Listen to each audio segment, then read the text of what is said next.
Isso aí, galera, estamos com mais um Saia da Matrix na área. Hoje, gente, vamos comentar aqui um pouquinho os resultados macroeconômicos de 2017. O vídeo de hoje, então, acerca do dado de inflação de 2,95 do IPCA, que é a inflação oficial do governo. Então, moçada, antes da gente começar, deixa aí já o seu like. Se você é novo por aqui, se inscreve no canal. E lembre-se, todo mundo que puder ajudar o Saia da Matrix a se manter no ar, acessa e doa lá no nosso Apoia-se. Vai estar o link aqui na descrição.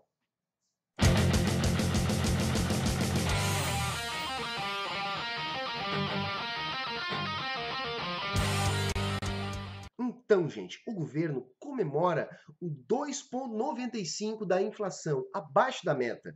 Comemora a queda no desemprego de 13,5% para cerca de 12%, recuperação no PIB de um número negativo de 3,6 para um número de cerca de 2, que é o que deve fechar o PIB oficial de 2017. Comemora também a estabilização do preço do dólar, que ficou estável, mais ou menos, ao longo de todo o ano de 2017, e comemora o que eles dizem ser o menor juros da história, 7% da taxa Selic.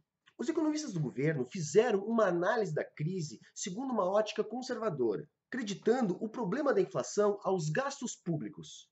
A ideia é que se os juros nominais forem maiores que a taxa de retorno médio da economia, o governo vai se financiar com dívida. Portanto, a política de juros seria inócua para controlar a inflação. O mercado, prevendo que o governo vai se financiar emitindo base, prevê inflação no futuro e então reajusta os preços hoje em função dessa expectativa futura, provocando inflação hoje. Segundo essa ótica, a solução, a terapêutica a ser utilizada seria a austeridade fiscal, o controle do déficit público.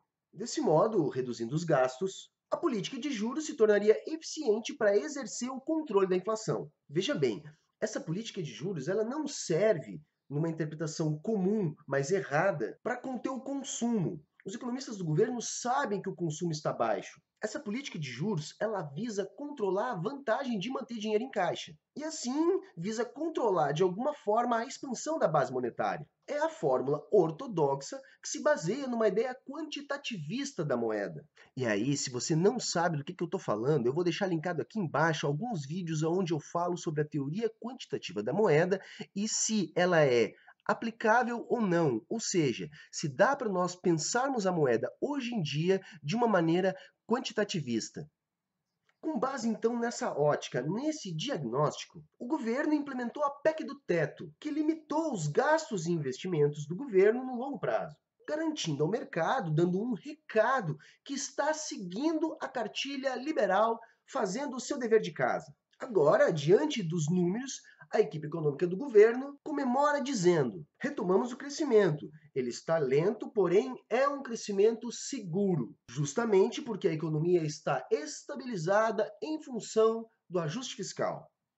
Diante dessa análise ortodoxa da economia brasileira, os economistas do governo sustentam que o problema eram os gastos públicos do governo anterior. Sustenta, portanto, que a atuação desse governo solucionou a crise. Vamos lá, né? Será mesmo?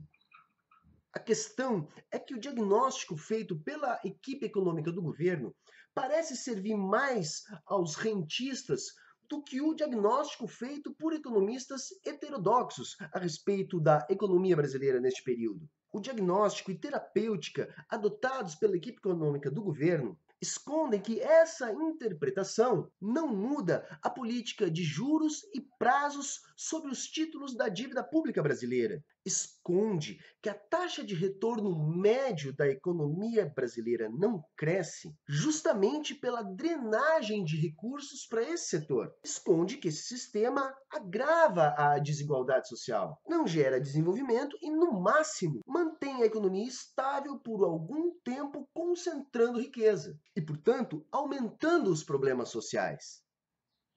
Casualmente, os grupos que apoiaram a instalação deste governo, sob circunstâncias que a gente tem que dizer, no mínimo, suspeitas, são os grupos que detêm majoritariamente os direitos de negociação dos títulos da dívida pública do Brasil. Então vamos ao diagnóstico dos economistas heterodoxos em relação à economia brasileira. Primeiramente, os heterodoxos não classificam a inflação que antecedeu a mudança no grupo político que controla a economia brasileira como uma inflação causada por gastos do governo. Esses economistas justificam essa inflação por uma mudança na conjuntura internacional. Nesse caso, para esses economistas, o fim do boom das commodities e alguns erros da equipe econômica do governo, como, por exemplo, não fazer nada estrutural no Brasil a fim de mitigar os impactos dessa mudança da conjuntura internacional, a fim de mitigar a dependência que a nossa economia vinha tendo apenas desses produtos que têm um preço muito volátil na economia internacional. Essa mudança estrutural no mercado internacional que derrubou o preço das commodities, explicada, por exemplo, como a retração do crescimento da China, entre outros fatores, fez com que o Brasil necessitasse de muitos dólares para honrar a sua balança de pagamentos. A economia, que naquele momento vinha aquecida, vinha mantendo um bom volume de importação de bens de capital, bens de consumo e também com um bom volume de gastos dos brasileiros no exterior. O mesmo também pode-se dizer dos gastos no exterior das empresas brasileiras. Essa mecânica, segundo os economistas heterodoxos, vai provocar uma inflação de câmbio no Brasil, que foi somada, nesse ponto, a mais um erro do governo, que foi ter segurado a alta de preços administrados por razões políticas. E só repassando esses preços para os consumidores, no momento onde a economia já vinha sofrendo uma pressão do câmbio. Câmbio mais preços administrados provocaram uma forte alta em muitos vetores que compõem os índices de inflação. A alta da inflação acaba agravando a crise política. E esse agravamento provocou uma indefinição em relação ao rumo da equipe econômica na condução da política monetária e da política fiscal. Para o mercado, o golpe político que aconteceu no Brasil deu pelo menos uma definição de qual seria o rumo adotado pela política econômica. O período de estresse, que agravava a crise em função da insegurança provocada pela instabilidade, também se tornou um pouco mais calmo a partir da amenização da crise política ocorrida com o golpe. Temos que pensar que ao longo de toda essa crise política houve uma diminuição do investimento, e isso também provocou uma queda na demanda interna. Por vários motivos, pela dificuldade do crédito, pela alta do dólar, pela brusca diminuição dos gastos do governo, enrolado lá com corrupção envolvendo as principais empreiteiras nacionais. Então, qual era o quadro nesse momento do ápice da crise política? Sem crédito, sem confiança por parte das empresas, sem investimento público, veio o desemprego e a ociosidade da indústria. Veio a crise. Esse é o diagnóstico dos heterodoxos para as causas da crise econômica brasileira. Reparem que é algo bastante mais complexo do que simplesmente o governo gastou demais. Só que para esse diagnóstico, a terapêutica é completamente diferente. Sob esse olhar, a economia brasileira está parando. Falta atividade econômica, falta demanda agregada. Para tanto, a terapêutica seria aumentar o investimento público, aumentar a renda média, facilitar e baratear o crédito. Só que para isso não é possível a austeridade fiscal. O governo precisa gastar. É exatamente o oposto do que vem sendo imposto pelo atual governo. Para esse grupo de economistas heterodoxos, não importa o volume da dívida pública. O que importa é a composição dessa dívida, os juros, os prazos e, sobretudo, a capacidade de pagar. E, segundo o que pensam esses, isso advém da vitalidade da produção, do crescimento do PIB, e não somente dos impostos ou da redução das despesas. Para esse grupo, tanto impostos como relação dívida-PIB não são um problema no Brasil. Os impostos até sim, mas não pela sua carga total, e sim pela sua composição, que atravanca, que impede o desenvolvimento, taxando muito mais o consumo do que a renda. Então, para esses economistas, a terapêutica podia ser, por exemplo, uma reforma tributária. É uma reforma que deixasse nossos impostos mais progressivos, talvez uma mudança na composição dos juros e dos prazos da dívida, e um forte investimento público, por exemplo, em infraestrutura, desenvolvimento, tecnologia e pesquisa. Isso garantiria crescimento, superação da crise, gerando emprego, gerando renda, gerando demanda, estimulando a produção agrícola e industrial, estimulando a formação de capital bruto e também a propriedade intelectual. Tá, mas aí você deve estar pensando assim: e se os heterodoxos estão certos, por que os resultados econômicos são tão bons diante de medidas opostas implementadas pelo governo que tem uma visão ortodoxa da crise?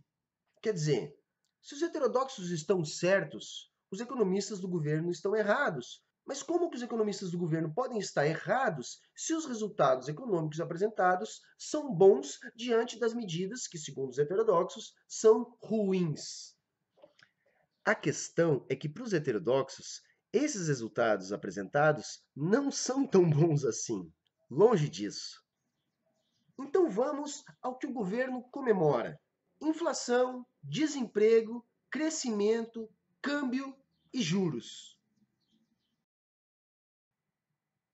2,95, abaixo da meta, com o IGPM registrando deflação de 0,52%, com serviços, bens de capital e alimentos com forte deflação.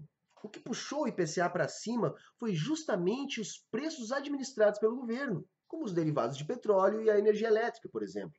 O que nos dá uma hipótese que, sem essas altas bastante severas dos preços administrados pelo governo, poderíamos estar diante de um quadro de deflação, o que certamente todo mundo sabe que é um péssimo sinal para a economia. Sinal que não há demanda, que não há crescimento e que não há renda.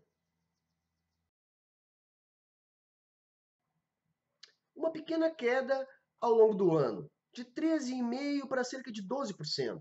Essa redução, segundo os heterodoxos, se dá por conta do setor agrícola e por consequência de toda a sua cadeia, né? Esse setor que cresceu bastante em função das exportações. Cerca de 2%, impulsionado pelas exportações do setor agrícola. Essas exportações, segundo a visão heterodoxa, cresceram em função de uma boa safra e, principalmente, em função do reposicionamento do câmbio. Vejamos, em janeiro de 2015, o dólar era negociado a R$ 2,70. Em janeiro de 2016, já passava dos R$ 4. O impacto disso começou a ser sentido ainda no último trimestre de 2016, mas foi decisivo no saldo da balança comercial em 2017. Exportamos mais e importamos menos. Gastamos menos no exterior, importamos menos não só bens de consumo, mas também bens de capital. Isso é um sinal de desaceleração da economia interna. Isso não é um bom sinal. O que nos deu esse pequeno crescimento foram exportações advindas do setor primário, exportações de produtos com baixo valor agregado, produtos que têm preços voláteis e que são sujeitos a intempéries, e que tiveram uma aceleração nas exportações em função da brusca mudança no regime de patamares cambiais.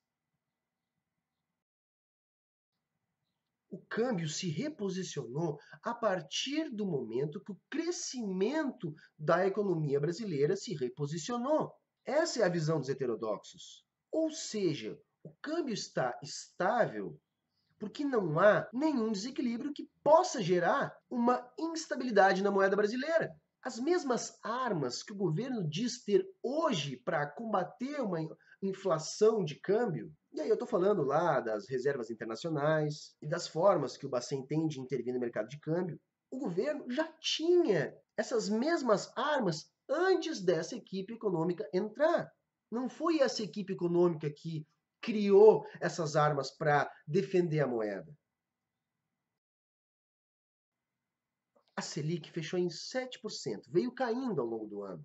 Porém, esse é o valor nominal dos juros. O valor real, descontando a inflação, não é o menor da história. Nesse caso, ele ainda é alto se comparado ao que era observado em meados de 2013, por exemplo, indicando que a política de juros altos não deve acabar no Brasil. Tanto não deve que o mercado já opera com uma previsão de alta da Selic para 2018.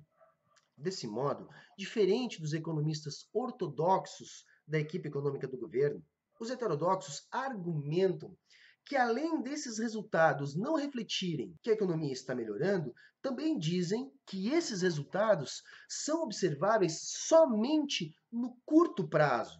Argumentam que a inflação está controlada pelo consumo fraco e não pela austeridade fiscal. Veja, os alimentos são um preço sazonal, muito sensíveis à oferta. Só que os serviços e os bens de capital também estão em deflação. Isso são sinais que a economia está com a atividade caindo.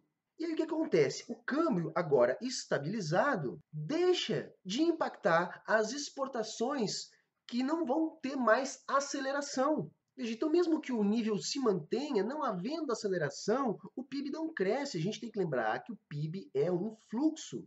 Se isso se confirmar, esse pequeno avanço provocado pela cadeia do setor exportador não vai se repetir. Não havendo esse pequeno crescimento, a única coisa que sobra olhando para a nossa economia é o desemprego, que se isso se confirmar tende a crescer e não mais continuar nesse viés de queda, e a economia parada, ou seja, esses resultados apresentados pelo governo e comemorados, além de pífios na visão dos heterodoxos, eles são apenas de curto prazo. Porque depois, se nada for feito, se nada mudar na política econômica, a tendência é que as medidas implementadas pelo governo agravem a situação da crise.